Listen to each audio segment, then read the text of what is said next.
What's really fascinating to me is the public attention that's now on these issues, on the issues of immigration, because before it was really hard to get attention to these issues, even within our own newsroom, that these were important issues to cover.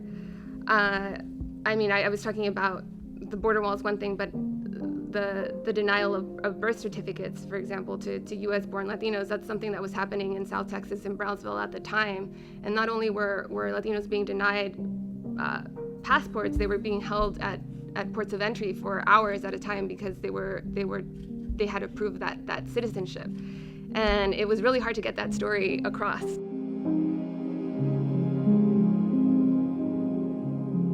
So, without further ado, I'm going to introduce our speaker and get into what promises to be a serious discussion here. Jazmine Ulloa covers California state politics and policy for the Los Angeles Times.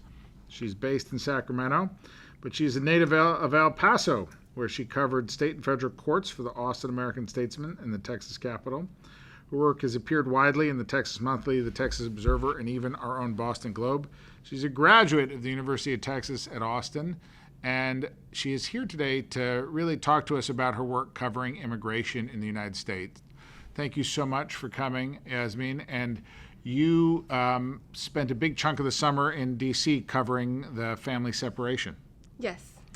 And how did we get here to this moment in our politics where family separation is the law of the land?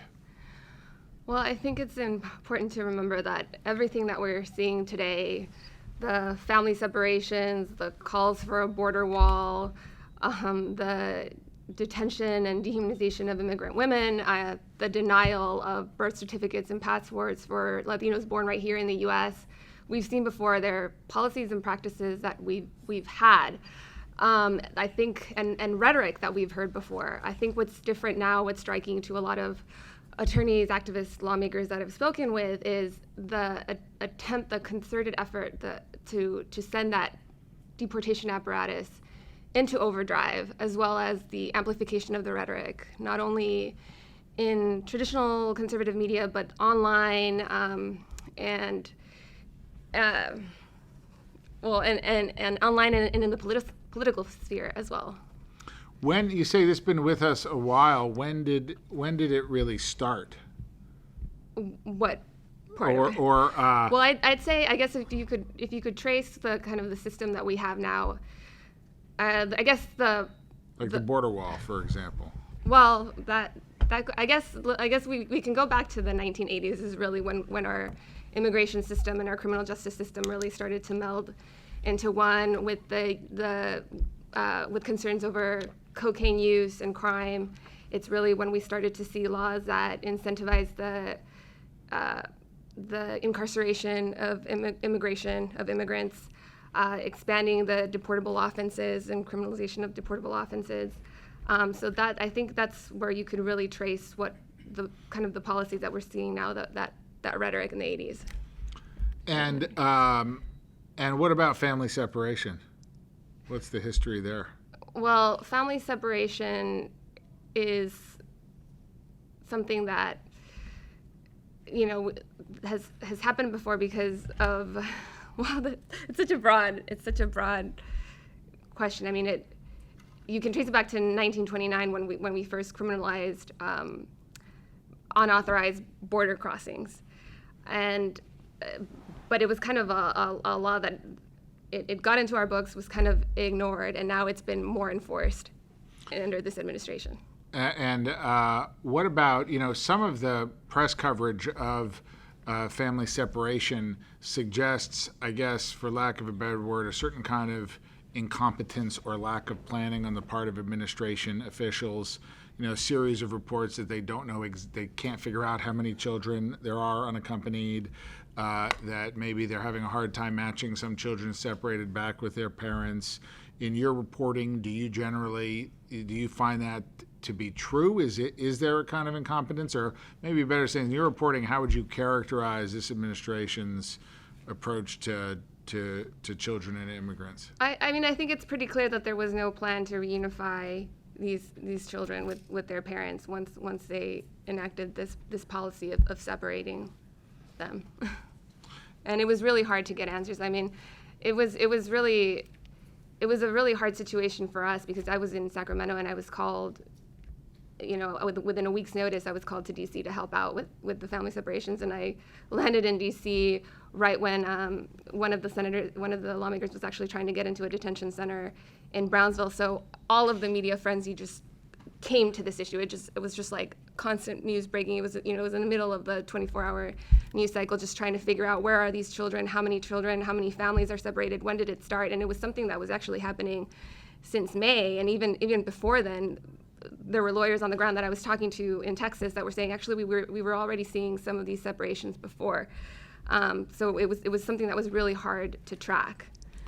They were saying they're already seeing these separations before the administration announced a specific policy? Yeah, they were seeing separations of families beforehand. And you started your career as a reporter in Brownsville, on the border. Yes, in Brownsville, Texas, when they were actually building a border wall, and during that time. And how have you watched the culture at the border and the way it gets covered in media change over the years, from your early days reporting to this summer? I think what's really fascinating to me is the public attention that's now on these issues, on the issues of immigration, because before it was really hard to get attention to these issues, even within our own newsroom, that these were important issues to cover. I was talking about the border wall is one thing, but the denial of birth certificates, for example, to U.S.-born Latinos, that's something that was happening in South Texas and Brownsville at the time. And not only were Latinos being denied passports, they were being held at ports of entry for hours at a time because they had to prove that citizenship. And it was really hard to get that story across, to get that story in. I had to pitch it to the Texas Observer. Approximately when was this? That was 2010. So that was happening in 2010 in the Obama administration. Under the Obama administration, it was really hard to get attention to these types of issues. And now there's a lot of attention. Is that just because Trump's president, or what? Is something demonstrably changed? I think Trump has a lot to do with it. I think, like I said, the amplification of the rhetoric, not only in online, but in the political sphere, that fear of demographic change is what's changed it. Talk to us a little bit. You've covered both the border at Texas, but also policy and immigration in California. In many ways, Pete Wilson as governor, immigration was a signature issue for him, and it really kind of destroyed the Republican Party in California to some extent. Yes. So how have you seen California change, and is there any hope in that for what might happen in Texas and other parts of the U.S.? Yes, it's been very fascinating. I grew up in El Paso, Texas, but grew up moving back and forth between Texas and California. So I lived through a lot of these policies in the 90s, or the aftermath of some of these policies in the 90s. So in the 90s, during the Pete Wilson era, there were propositions to deny immigrants public services. They ban affirmative action programs, English only in schools. So we were seeing the same type of anti-immigrant fervor in California back then, and now coming back as a reporter, it's a completely different state than the one I left. It's Democratic majorities in both houses. You have this crop of Latino legislators that grew up during that time, during that Prop 187 time, and are now leading the state and have built themselves home of the resistance to Donald Trump's priorities. But I think what really happened in California was demographic change that led to a lot of these policies. So it'll be interesting to see. I think that's a question a lot of us have in California. Is California going to be the model, or was it the exception? Is what we're kind of looking at. And then going back to these Latino legislators that are now leading this resistance. California is one of the reasons why it's so hard for immigrants in this country. A lot of those propositions, a lot of that anti-immigrant fervor kind of spread to the rest of the nation. And now now they can be California can be seen as a place that's birthed the dreamers because they've extended licenses for immigrants. Just last legislative session, I was covering the passage of the sanctuary state law, which limit collaboration between federal law enforcement and local law enforcement agencies. So it'll be interesting to see what comes of that movement. Do you have any sense of the direction that the policy appears to be going in California? Like it feels a little bit like it's moving towards some kind of confrontation between the state and the federal authorities. Yeah, I mean, we have several core battles right now going on between Trump and the administration, not just on immigration, but climate change and net neutrality, just as of on Sunday. So it is headed toward a confrontation. And then there's also, it's a really difficult terrain right now for Republicans in California because there's still pockets of California where that anti-immigrant fervor still exists. The Republican base still wants to hear, those cries, wants those hardline policies on immigration.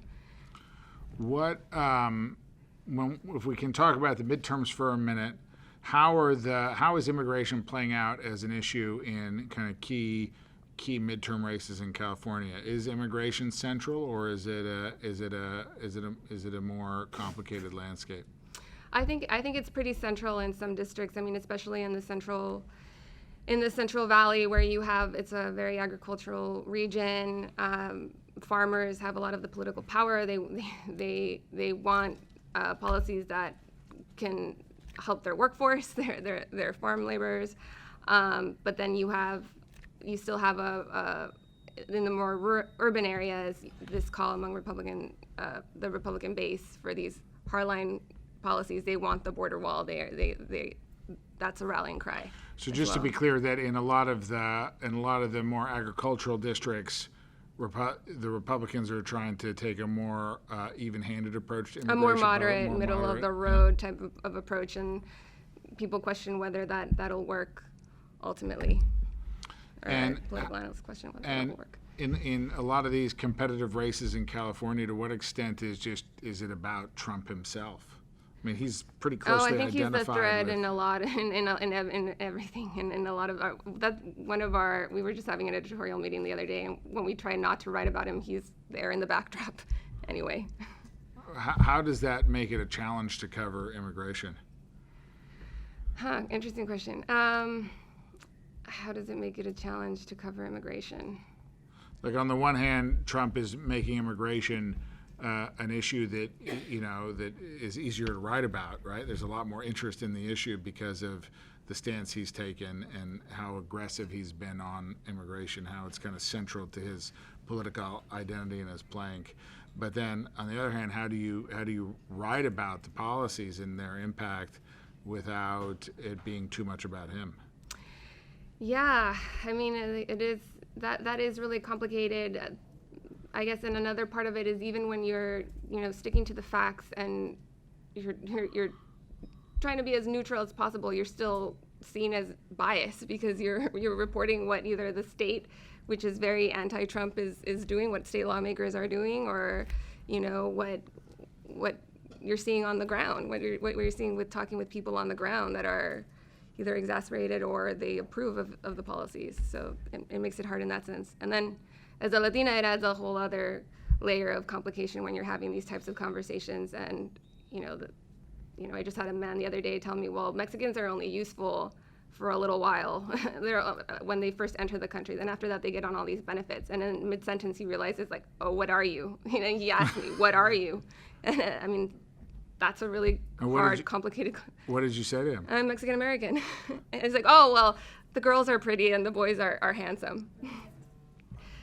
I listen and take notes. How do you handle that as a reporter? I mean, you just have to do your job. You're there to bear witness. You're the first layer of history. Yeah. Wow. What do you feel like the attitudes you're encountering and the people you interview has changed over the years that you've been covering this issue? Yes, I don't think I've seen it. I have seen, like, again, I'm coming back to the rhetoric. I don't think I've seen such anger as I have during these times. And What's also striking to me is that it's happening all during prosperous economic times, low levels of unemployment rate. Even when we had this anti-immigrant fervor in California, it was during periods of recession. And now it's been historically that immigrants here in the country illegally become scapegoats during bad economic times and are ignored during good economic times. That's not the case here. So it's been different. What has surprised you most in your reporting on this subject over the last 2 years? Over the last 2 years, well, I'd say it's been really interesting to come back to California and then to be in. It's kind of like my world got turned upside down because I went from a red state to a blue state, and then Trump won on 2016, and then everything got topsy-turvy. It was just it felt like like we were in a different reality. Like I was in a different reality. So it's been fascinating to be in California during this time and to be on the assembly floor when you have lawmakers calling out Trump, but then also talking about their personal history. I mean, I was in the room during a debate on the Sanctuary State bill when one of lawmaker said, I'm an anchor baby. He said that on the assembly floor, and I was just shocked that he could say that on the floor, because I come from Texas, which is really conservative, and I don't think I've ever heard that in a legislative debate. And how, well, that kind of raises just a question, though. Two of the biggest states in the nation, California and Texas, very different attitudes towards immigration. How do you see us coming to any kind of resolution here? I don't know, but I do see Texas and California as kind of the two pendulums of the nation, on the two ends of the political spectrum. Kind of our two. One moves this way, one moves up, the other one moves down. It's kind of been our. In your reporting in Texas, is there any indication that the way immigrants are being treated on the border in Texas and the family separation, is there any indication that's creating any new political energy the way it did when Pete Wilson was governor of California? Yes, I do think that there is energy, and I think even in the conversations that I've had with Republicans, specifically Republicans in the midterms, that was one of the issues that came up a lot, family separations. It seemed like that was the, I don't know how to phrase it. It was, I think it had a lot of Republicans questioning about their policy. About the policy and about and thinking this is going too far. This is not where I thought this was headed. I want secure borders. I want law and order is what I kept hearing. Or I want a system of. I want to make sure that this is what you hear a lot: people getting in the right way, and obeying the laws. But this is too much. This is not the country I recognize, is what I kept hearing. From Republican lawmakers. From Republican constituents. From residents that are following the election, that are paying attention. Republicans and Democrats, but it was striking to me to hear it in these toss-up districts. And how do you, I just don't, what happens with the New York Times reported this weekend that moving a bunch of unaccompanied minors into these tent cities? How does that play out? Is that like a permanent move, or is there how are they going to deal with all these kids? I mean, that's a question for the administration officials. I mean, that's something that we're going to have to keep pressing as this moves forward. But again, kids in tent cities isn't new. We saw it in 2014. We saw it, I think, was it 2012? I mean, this is us not knowing how to grapple with the situation, and I think, I mean, for us not knowing how to grapple with the situation for a long time now, and I think also the public not paying attention and the media doing a better job of covering these issues. I think a lot of media outlets were kind of caught off guard with that policy because they didn't have immigration reporters in place that have been following these policies for a long time, and I think that goes to we need more people of color in newsrooms to be reporting on this issue and to be following these issues. What kinds of mistakes do you see newsrooms commonly make when covering immigration and family separation? I guess parachuting. I mean, I'm from the border, I'm from El Paso, having people just parachute into a place as fluid as El Paso, where we grew up, navigating back and forth between two countries, two cultures, two social systems for a really long time. And it's a place where it's a hometown. My hometown has to be explained every few years to the rest of the country. So I think that, and then also, I've seen this in my own trajectory, going through mainstream media, trying to get attention on these issues. Like I said, the detention, the cases of detaining immigrant families, the first crisis at the border of unaccompanied minors in 2014 and 2012. I mean, we had to have conversations with editors. I'm not talking about the LA Times. I was back in Texas at the time, but sitting down with editors, hey, we need to be covering this. We need to be doing a better job covering this. We need to be sending people to the border. Who do you think is doing the best job covering it, other than the LA Times? The Washington Post, Yeah. I would say. They have reporters all over, and quickly they have a lot of they have a lot of more resources to throw into a story. What is it? It must be hard to tell some of these stories. Yes. Yeah. How do you work through that with your editors or in the newsroom? And when you say hard, what part of it do you mean? Like the personal interviews of hearing the? It's hard to read some of the stories about these children, right, and their parents, and to see. I mean, I have 3 little kids, right, and some of the photos are just, and some of the narratives I've read in the Washington Post and the LA Times are just deeply moving, really upsetting things to read. So they must be upsetting to write. Well, I mean, I covered crime in courts for most of my career. I covered homicides going up to crime scenes, so I think I'm used to that. But yes, this is. I thought that was going to be the hardest part of my career, but I think covering immigration now is way harder. You talked about that on family separation, on birth certificates, on refusing to grant birth certificates to citizens, that this is, and even the 10 cities for unaccompanied minors, that this is not just a Trump administration phenomenon. This was an issue, 6 years ago.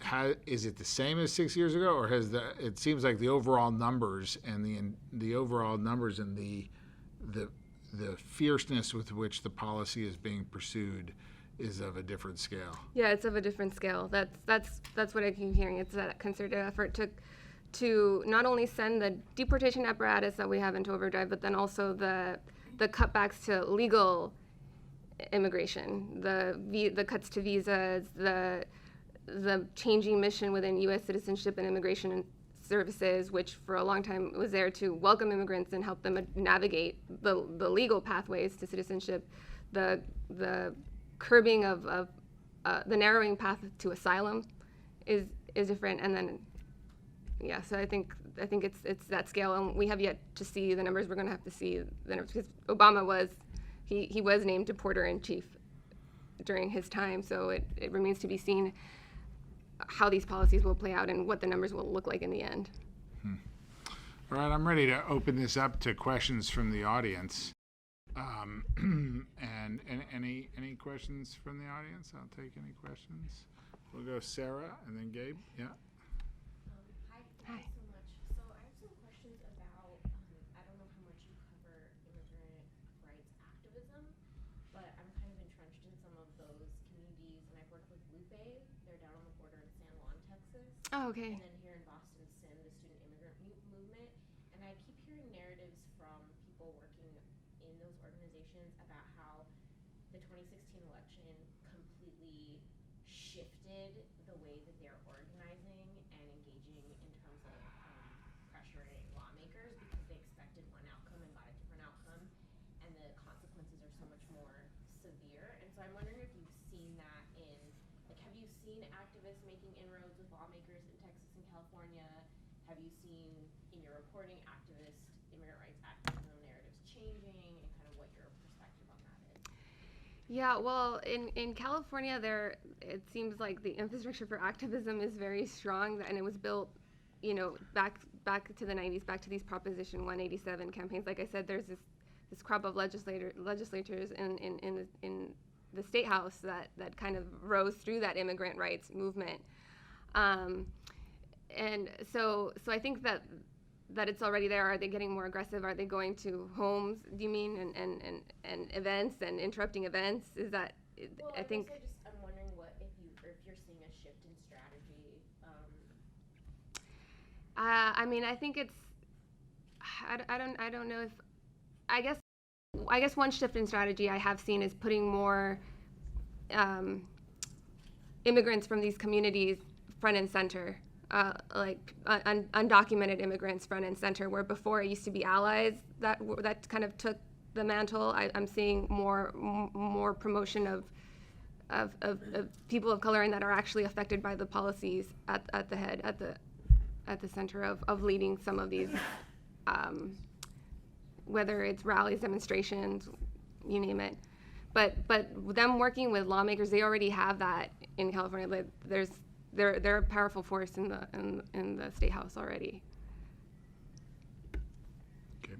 Good, yeah. Hi, Gabe London, Shorenstein fellow and filmmaker in residence. I have a question for you about, it's kind of twofold. One is, it seems like you having this experience in long view perspective on immigration policy have a sort of a different point of view from conventional wisdom on when border separations happen and a lot of these policies that have been going on for many, many years in a sense, versus I think a lot of the news reporting, which almost makes it feel fresh and very Trumpian kind of reality that's taken over.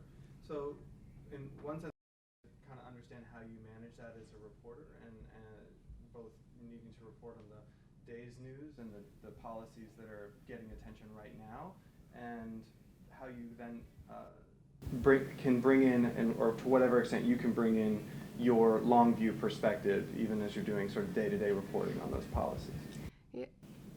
Yeah, it's very hard to juggle because it like I said, when I landed in DC, it was in the middle of the family separations news flurry, news cycle. So, I mean, it's just something that I've learned throughout the years to juggle that. I mean, to be tackling the daily while stepping back and doing these broader enterprise pieces on the side, and just to keep pulling on, doing interviews on the side for the bigger picture type of story that I'm working on while tackling the daily. That's just part of the job.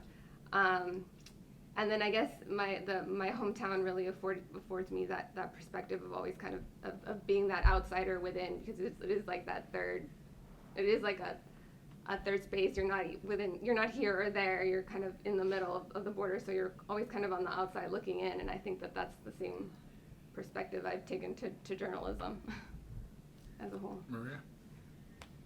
Jazmine, thank you for your work. I'm sorry, Maria Hinojosa, I'm a fellow at Shorenstein. So I question about language. I'm having a very hard time as a journalist using the term family separation, because it's more than just a family separation. And so it's a term that doesn't sit well with me. So just wondering about how you're feeling about language. And Nico, when you asked when did it start, I actually was on MSNBC saying it's been happening forever, since they arrived and took Native American children away from their parents, or from African slaves, they were taking away their children. So this is something that has happened. And what's really trippy is that I only just realized that they tried to do it to me when I arrived in this country too. When my mom flew in, we had all our green cards. It's a different story, but the point is, it was like, oh my God, my mom called me. She was like, they tried to do this to you. So it's something that has actually been in existence. It continues to happen right now. There are actually children being taken from their parents. And I'm wondering about your reaction. I don't know if you saw the images this morning, but the images of the children now walking through Tornillo, all walking in a single line with their hands here. These are innocent kids who have committed no crime whatsoever, and they are being marched around in detention facilities that have no windows. You know all the conditions, which leads me to my second question around access. I'm prohibited now from going into certain detention facilities because I've reported about them. They're privately run and they don't have to give us, they can ban the journalist. So, question around language and terms and around access and getting access.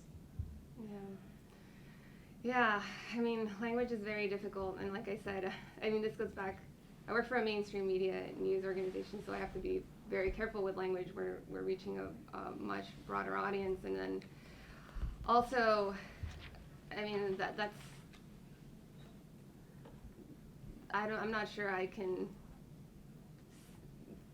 I guess I'm not sure I can answer that question about language. Well, let me ask you a question then, a different question about language. You know, the administration definitely wants to use certain kinds of language to describe what's going on. And so how do you, as a reporter, assess the language that the policymakers want to use to describe it versus maybe other yeah, language? we try to be as specific as possible. We try to describe what's happening instead of just blanketing, calling it family separations. We try to say this, and sometimes you have to resort to that. I mean, even the word, the phrase zero tolerance policy. It means that they're going to prosecute every adult at the border, but that wasn't actually what was happening. I think during the middle of the family separations, it was only 32% or less than 50% of people who were actually getting prosecuted. So that's not technically zero tolerance. So it's better to just describe the action is how we've, and trying to be as specific and precise as possible is how we've tackled that part of it. And then in terms of access, yes, access is very hard. I mean, not even, I've heard reporters also heard that they've been barred, and even if they're not barred, they're informally barred, where it's just very difficult to, the policies to get in. You have to call within a certain amount of time. You have to get on a specific list. It's very, it's like a vault. It's like trying to get into a vault a lot of times. So yes, it's very difficult. Nancy and then James. Hi, I'm Nancy Faris, and I'm a Shorenstein Fellow, and I'm also from California. And I was actually just wondering how you feel about journalism in the state of California broadly, and wondering about new models for journalism and how well they're doing covering issues out of Sacramento. I'm thinking about Cal Matters, I'm thinking about the CIR, I'm thinking about, I'm involved with KQED, which has Sacramento Bureau. But I think there's a lot of people in California feel like they're in the center of the universe and they need more information all the time. From your perspective, is that a collaborative effort? Is it helpful? Do you work at all with some of these other journalism organizations? I mean, I think in Sacramento it's pretty robust right now with, Cal Matters. I think they're expanding, Politico is expanding its presence there. We're expanding. I think it's just been a hard time for the LA Times recently under Trump management. A lot of it was a very tumultuous year. So to be open to collaboration with other news outlets, I don't think we've done much of that. We've done some, I think, on pensions and other issues, but I think there's definitely more room for that. James?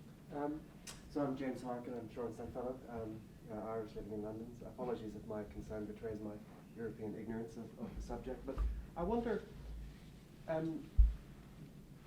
the stuff about family separation, that represents a great victory for journalism that came out, the ProPublica stuff worked like your own. But I wonder if it's possible that that's, in a way, the thin end of the wedge, in a way that's something that even the First Lady at certain points can agree is an uncivilized thing for a country to be doing, and whether there are other things that might be less comfortable to admit. I know that in London, where I'm from, there are all kinds of difficult, controversial debates about what appears to be at some points the overlap in the debates about immigration and sex trafficking. that at certain points those things appear to blur, and there are very controversial debates over that. I wonder whether any of these moral panics that we're having about immigration blur into inflated concerns about sex trafficking or drug trafficking, and how good investigative journalism can insert themselves into that critically, and say interesting things about those more uncomfortable concerns. Yeah, I mean, there's definitely room for more of that, more investigative journalism, more reporting on the drug war is needed to really understand the ties between Mexico and the United States in this shared conflict. It would be one place to start. But do you see in the way the media covers the issue of immigration, do you see when I asked you earlier what kind of mistakes do journalists make, you said, to paraphrase it, well, one common mistake is that they parachute in and they don't have a sense of the complexities of a community, right? Mm-hmm. And so I guess another question is, well, is there a mistake made about conflating things or confusing issues, right? To what extent, especially drug trafficking and sex trafficking, does that confuse reporters in writing about immigration?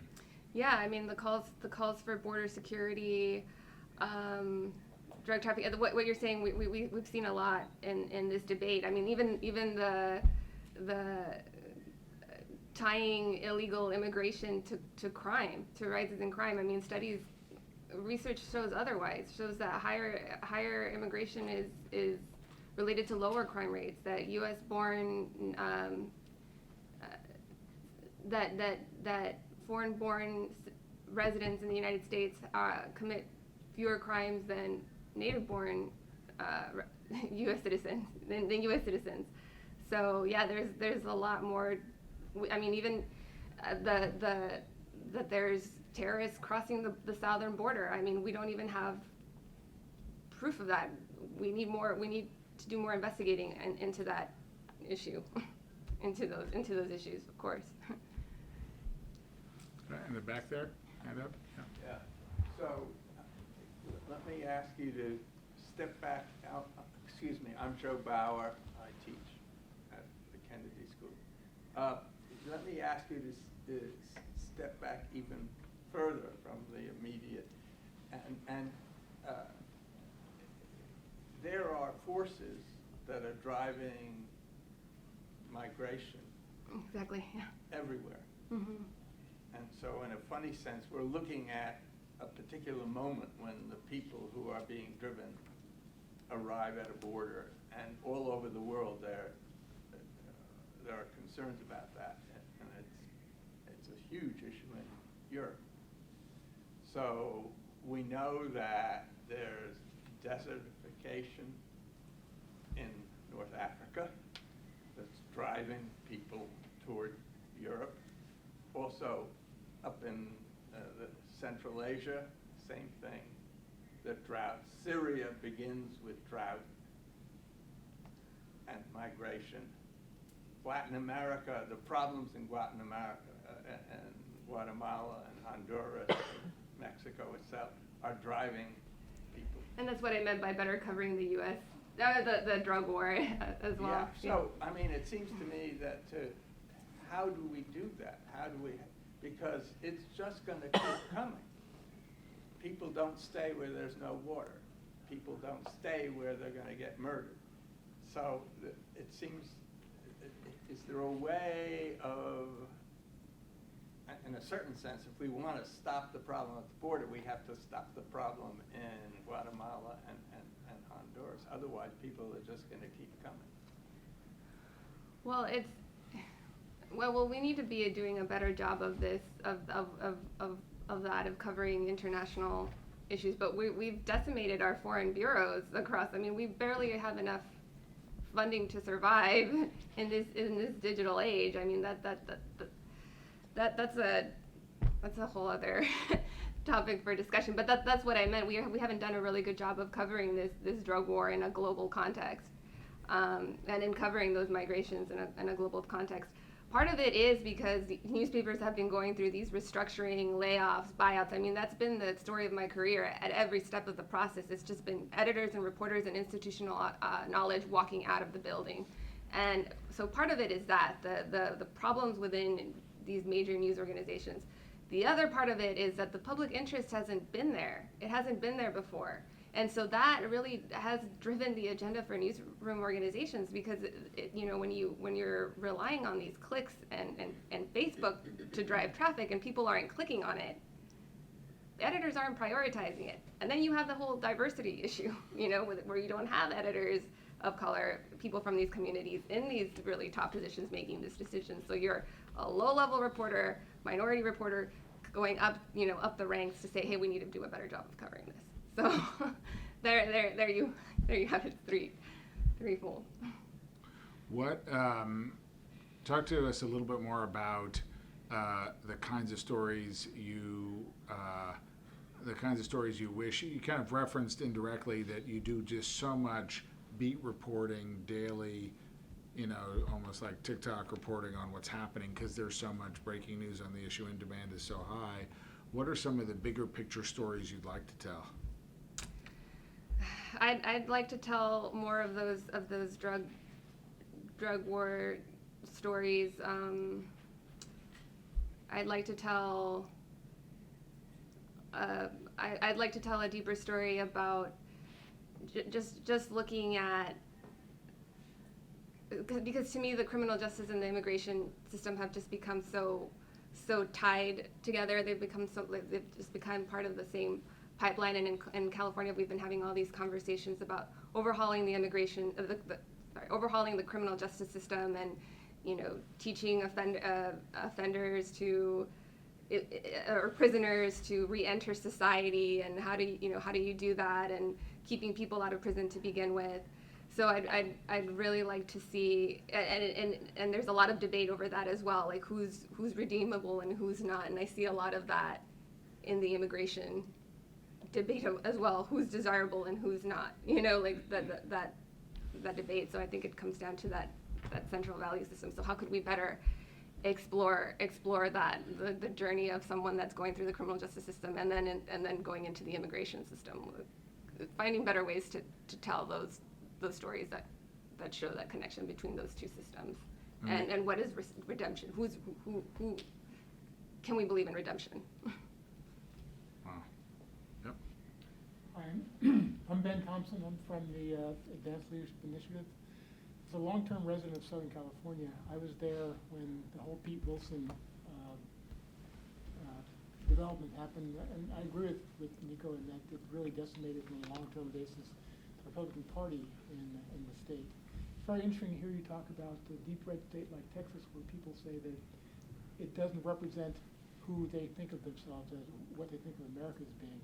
I think one of the big issues, though, is that they don't necessarily vote that way because it doesn't rise to a high enough level on their list of priorities to actually affect the votes. So do you see that as changing at some point in Texas, being a Texan, the way it has changed to a degree in California? I mean, that's been the perennial question. Will Texas turn blue for so long? And I think a lot of people say no. A lot of that it's going to be a long time before then.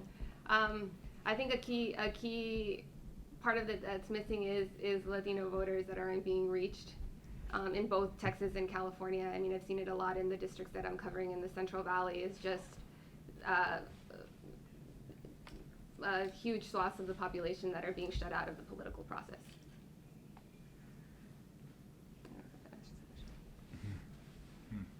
Yep, Joe. Just follow up, you said shut out, that implies. Shut out. Shut out, yes. Yeah. That the number I heard in Texas, in the Mexican-American community, it's something like 80% don't vote. I believe that. Now, is that because they are suppressed, or because they just They're disengaged. I mean, some of it is disengaged, some of it is that? Because I think that's different from California. Yeah, well, I'm not too familiar with the Texas politics now at this point, but yeah, I mean, I think a lot of it is just disengagement, young voters. I think that might be changing now with the 2016 election. But historically, I mean, what we've seen is campaigns not reaching out, not sending as much mailers, not calling, not knocking on doors as much as other constituents that are seen as more likely to vote. So they get labeled early on in the process as non-voters. So why bother? Why send resources there? What's one of your favorite stories from your reporting? Favorite stories recently? God.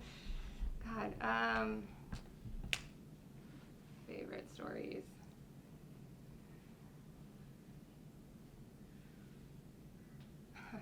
I've been kind of in this whirlwind. I was in DC for a while, and then I had to come back and cover the end of the state legislative session, and then now I'm in the thick of midterms coverage. So it's been really busy. But one of the stories that I've liked reporting on has been the online. Well, I don't know if its favorite, but that I found really fascinating has been how the rhetoric has amplified online and the rhetoric around immigration. Around immigration, and how it can be used as a wedge issue, and just seeing how it took me back to the debate going back to the 90s. So it was pretty. But so tell us a little more about what was it about it that reminded you of the 90s? Because there wasn't really much digital. There wasn't the scope of online activity was. Well, the story minimal. that I was talking about. So I looked closer at one of the pages that was taken down by Facebook called Aztlan Warriors, and so Aztlan was it's a myth, and it was a mythical homeland of the Chicano power movement of the 1960s. But then throughout in the 90s, starting in the 90s, it kind of was co-opted by conservative media and used as a kind of a scare tactic. So it was interesting to see that myth now come back online in the online sphere and how it's being used. So how that myth is back online as part of hate speech on the against immigrants? This Aztlan Warriors is a page that was created by, we don't know who created it, but it purported to be a more left-wing site, kind of promoting progressive causes, part of the Chicano movement. But then I showed it to Chicano activists back from the 1960s that actually helped create the myth, and they were looking at the page and they were like, "Wow, this is like cut and paste, cut and paste. It's all of our theories, but just cut and paste in a way that looks like a scam. Like this is not. There's no real history behind this. It's just to inflame passion. So how that is being used was pretty interesting. Seeing this myth come back." Maria? So it's interesting that we would bring up Aztlan because actually it was in 2003 or 4 that I was here at Harvard interviewing Samuel Huntington, who actually kind of potentially said that there was this move of Latina immigrants to come and take Aztlan back. And I remember asking him, Professor Huntington, have you ever met an immigrant who actually said those words? Because I've been covering this issue it's my whole life, and I've never once heard. And at that point, he was like, "No, I never have." But my question to you is this: I'm just getting a bunch of alerts on Twitter because of what happened yesterday during a White House press conference when our fellow Latina journalist Cecilia Vega is asking a question to the president, and he says, "I know you're not thinking, you never do." He basically insults a journalist, a woman, a Latina journalist, in a press conference, and a lot of people are kind of tweeting about this. And I wonder about the particularities of how you're feeling as a Latina who is covering these stories, where suddenly we are not just covering the stories, but because of this administration, we're somehow, everything that we symbolize represents something that this particular administration appears to have problems with. And it's, I've asked several high-level journalists how are we to operate in the situation where we have a president that has openly attacked Mexicans, immigrants, women, sided with white supremacists? How do we, as independent journalists, manage covering an administration that has basically diminished everything that we are? So how do you respond to that? No, I think about that a lot. I mean, I actually wanted to talk to you about that more in depth. I've been really interested in hearing what they have to say. I mean, for now, all I can do is just keep going. And I actually read your article, read your interview a long time ago, the comments that you made, I'm a woman and I'm flat-chested. Oh, The speech. So, okay, wait, so that people are gonna be like, wait, what? So let me just put that, okay, so what I do is, one of the ways in which I had to process this particular challenge is sometimes making fun, because the reality of it is just sometimes too horrible. So I make a joke that I'm 5 things that this president doesn't like. I'm Mexican, I'm an immigrant, I'm a journalist, I'm a woman, and I'm flat-chested. And everybody gets very uncomfortable, and I'm just like, it's okay. Like, it's okay. But I'm all those things too. I mean, I'm a Mexican American, but I'm like, when I read that, yeah. Well, when I read that, I was like, wow, this is me. And I think it helps to have media. I guess it helps to have women that are talking about it. It really does, and I think that that's what keeps me here. That keeps me. That has. Amid the layoffs, amid the restructuring, amid the buyouts, that's why I'm still here. But because I think, young girls, young women need to see this. Young people, young Mexican Americans need to see us in the media. Need to see people like us covering these issues and trying to get answers. Because at the end of the day, it's about trying to get answers and trying to get the truth. So, and I just think, and again, growing back in the '90s, in California, and this is what I have conversations about with people in the bureau, is like that rhetoric at the very high level, how it seeps into your family life, and not into your everyday life as a family. Because I remember having, kids tell me, oh, you can't come to my birthday party because my mom says you're Mexican American and Mexican Americans steal. That's what was going around at the time. That's what you heard. That's what they were hearing, on in TV, I guess, or in TV in the debate at the time. So it kind of it affects you on a very personal level, and not only that, but in keeping you from education. My mom had to fight a lot to get my sister into.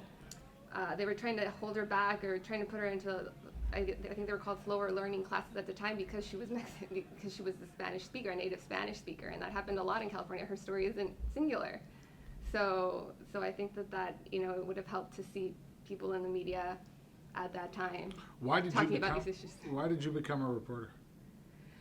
Oh, it's a long story. I mean, I'm from El Paso. I was a reporter in high school, and one of the very first stories that I reported on was on the femicides in Ciudad Juarez, with women going missing. More than 300 women going missing across the border from my hometown. And again, these were women who looked like me, big eyes, skinny, light skin. These were, that could have been me, and like me wanted to be somebody. And so I think speaking to the mothers, speaking to a lot of the people who were affected at that time at such an early age had a profound impact on my life. By the way, just so you know, on the other side, my mother and my sister in Chicago became citizens because of Prop 187 in California. So, and Governor Wilson. So that was something that was happening in California, but there were people around the country who were seeing that, and that was the thing that made my mom and sister say, okay, now we're going to become citizens, which I'm just always fascinated by. Well, thank you so much for your reporting, for sticking it out there, for your dogged pursuit of the truth on these important issues. It's just clear to me we need more voices like yours. So thank you, Jazmine.